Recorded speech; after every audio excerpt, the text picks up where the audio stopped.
Bueno, hasta los fujimoristas están diciendo que hay que adelantar las elecciones del 2023. Pero conociendo cómo piensan, ya pues darle a los cholos elecciones, diciembre, que sean las elecciones del 2023. Así no es. Así no es. Tienen que entender que el Perú está harto de ellos. Es más, hay gente que me sorprende que hace unas pocas semanas decía que se vayan todos y ahora ya no quieren. Porque sueñan con que de repente pueden atornillarse hasta el 2026. Bueno, no podemos hasta el 2026, bueno, que sea el 2024. Ya no podemos el 2020, que sea hasta diciembre. No se trata de eso. Se trata de que tenemos un país o una parte del país que está indignada, que está infiltrada, por supuesto que está infiltrada. Y está infiltrada por gente sobre la que no se ha hecho ningún trabajo serio de inteligencia por años. ¡Por años! Y estamos pagando las consecuencias hoy de la inacción, de haber estado terruqueando a medio país en vez de perseguir a los verdaderos herederos de Abimael Guzmán que están incendiando el país en este momento. Estamos pagando el producto de nuestra ineficiencia, de haber hecho las cosas mal, de un falso triunfalismo, de gente que ahora se llena la boca, ¿no? Grandes luchadores contra el... ¿Dónde estaban? ¿Dónde estaban cuando en este país corrían las balas? De gente que dice el mejor terruco es el terruco muerto, que son unos energúmenos, que su propuesta es salir a meter bala, metiendo bala indiscriminadamente le ganamos la guerra a Sendero. ¿Así fue? Si el almirante Montoya hubiera dirigido la guerra contra Sendero, seguiríamos en guerra hasta hoy. Hasta hoy. Porque la guerra contra Sendero se ganó con inteligencia, con el cerebro, dividiendo a la población en el campo. Y eso lo hizo el ejército peruano y sus oficiales, muchos de ellos perseguidos por 20, 30 años, pero que se tuvieron que fajar solitos, porque los políticos los mandaron a la guerra sin ninguna estrategia, de una manera absolutamente irresponsable. Y cuando pasaron las cosas horribles que pasaron, los políticos miraron para el techo, se hicieron los locos y no se hicieron responsables de sus decisiones que provocaron miles de muertos en este país y la extensión de un proceso que debió terminar si se hubiera, en muchísimo menos tiempo, si se hubiera usado el cerebro. Y el cerebro fue lo que se usó al final, cuando el ejército, insisto, aisló en el campo a Sendero de los campesinos, no terruqueó a los campesinos, los separó de Sendero y con ese aislamiento lo derrotó. Le dieron armas a los campesinos para que le pegaran a Sendero. Y en el caso de las ciudades, ¿qué fue lo que hizo el GEIN? Un trabajo extraordinario de la DIRCOTE, porque no solamente fue el GEIN, fueron todos los grupos Delta. Y el trabajo extraordinario que hicieron de infiltración. ¿Qué cosa creen ustedes? ¿Que agarraban un terruco y le daban vuelta como hacía Martín Rivas? No, señor. Lo seguían, lo infiltraban, descubrían cuál era su contacto y cómo llegar a la cabeza. Y llegaron a la cabeza. Y sin un balazo capturaron a Abimael Guzmán. Eso es inteligencia. No fuerza bruta, como lo que proponen algunos para enfrentar a hoy un fenómeno que es un fenómeno social y político. Social, porque la gente está cansada. Nos hemos pasado décadas de un país que ha crecido, donde la gente ha visto que ante sus ojos pasaba la riqueza cuando vivían en las peores condiciones. Cuando el país crece, el Perú, el milagro económico, y en el milagro económico no tienes agua, no tienes desagüe, no tienes colegio, no tienes posta médica, no tienes carretera, no tienes créditos, no tienes posibilidad de sacar tus productos. Es decir, en esas condiciones, ¿cómo no pretenden que la gente no esté molesta y cansada y harta de las protestas y de los engaños a las promesas incumplidas? Es decir, estamos en una situación muy explosiva y muy complicada en la que encima se suma el fenómeno del profesor Castillo, que ha sido uno de los peores gobiernos que hemos tenido, pero la percepción de un sector de la población es que no lo dejaron gobernar, que lo asediaron con primero el fraude electoral y luego con la vacancia, que pobrecito el profesor, qué pobrecito, qué pobrecito. Él acabó con su propio gobierno solito por las pésimas decisiones que tomó y por la corrupción en la que está envuelto. Pero vayan ustedes a explicarle esto a la gente que tiene una percepción completamente distinta de lo que ha pasado en el Perú y una mirada distinta a la que usted, señor, señora, que me escuche y me ve desde Lima, puede tener. Porque somos un país profundamente dividido que tiene que reencontrarse. Y estamos enfrentados a una situación en que la única solución, señor Alberto Tarola, no es meter bala. Ya fracasó. ¿Cuántos días han pasado que estamos metiendo bala? Y hablan de diálogo y no reúnen al acuerdo nacional. Hablan de diálogo y no hay ninguna relación directa y seria con quienes están protagonizando las manifestaciones.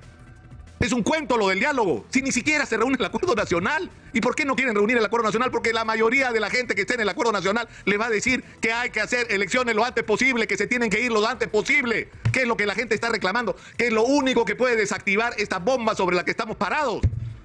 Que tenemos que canalizar electoralmente esta crisis social y política que estamos viviendo, que toda tu indignación, toda tu molestia, todo tu descontento con cómo están las cosas en el Perú, las canalices votando por el candidato en el que crea que puede cambiar las cosas. Y ahí yo voy a otra discusión.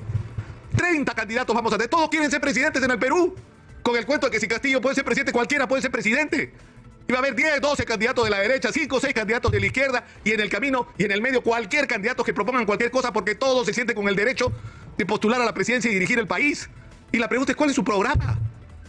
¿Cuál es el sueño de país al que pretenden llevarnos? ¿Cuáles son las ideas? Y la respuesta es que no hay o no importan, porque te dicen cualquier cosa en la campaña electoral y una vez que llegan al gobierno hacen lo que les da la gana, porque llegan al gobierno para hacer lo mismo que hizo tan feo Castillo, un poquito mejor, un poquito más elegante, un poquito más discreto, pero al final lo mismo, saquear. los recursos públicos y por eso estamos como estamos.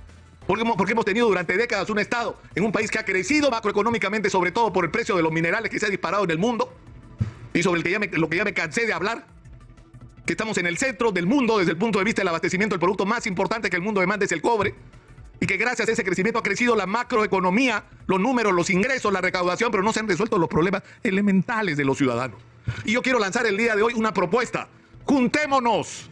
Permítanos ayudar que desde acá, desde Exitosa, creemos espacios de encuentro entre la gente que está pensando en el Perú.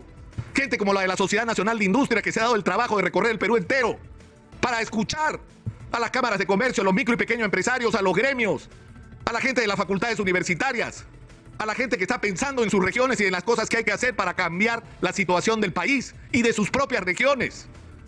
A la gente de Propuesta País o de Propuesta Perú que tiene alternativas o de Propuesta Ciudadana, que es un nombre en realidad, que es gente de diversas tiendas políticas que se junta para pensar cómo enfrentar los problemas del Perú. Y así como esta, hay gente en todo lado, Rómulo Mucho, que está todo el día dándose de cabeza contra la pared de cómo estamos perdiendo la oportunidad en la minería. O gente como Polo Monzón, que tiene ideas sobre lo que hay que hacer. O como empresarios que vienen del mundo de la agroindustria de exportación y que se han ido a trabajar con los pequeños agricultores para incorporarlos a los procesos de agroexportación y permitir que participen de la riqueza. Y la gente de los colegios profesionales. Y la gente de las universidades y de las facultades.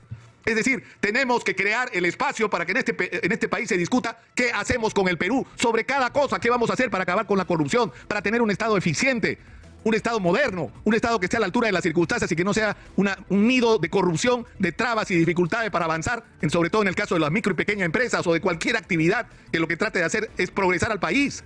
Tenemos que sentarnos a discutir qué diablos hacemos con la minería para sacar el mineral enterrado, lo cual supone dos cosas: un acuerdo con las grandes corporaciones, pero también y sobre todo un acuerdo con las comunidades, para que sean felices con la llegada de la minería, porque son parte o deberían ser parte de la riqueza que eso va a generar, porque van a ser ellos también ricos.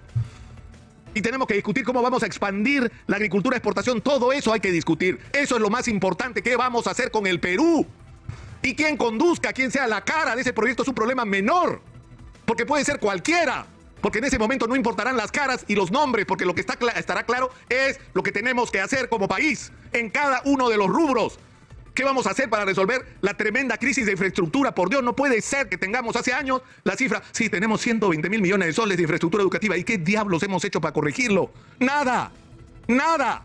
Y queremos ser un país moderno y no invertimos en lo más importante para ser un país moderno, que es la educación. Todo eso tenemos que discutirlo. Y yo voy a hacer un esfuerzo desde acá, Exitosa, de construir esos espacios, para que al final, insisto, la discusión de quién sea el candidato a la presidencia o quién llegue al poder no importa, porque estará claro en el Perú qué es lo que hay que hacer y obligaremos a quien esté en el gobierno a que haga lo que se tiene que hacer en el Perú, porque si no se va. Soy Nicolás Lucar, esto es Hablemos Claro, estamos en Exitosa, la voz que integra al Perú. Dina Boluarte está hablando en este momento. Adelante, por favor.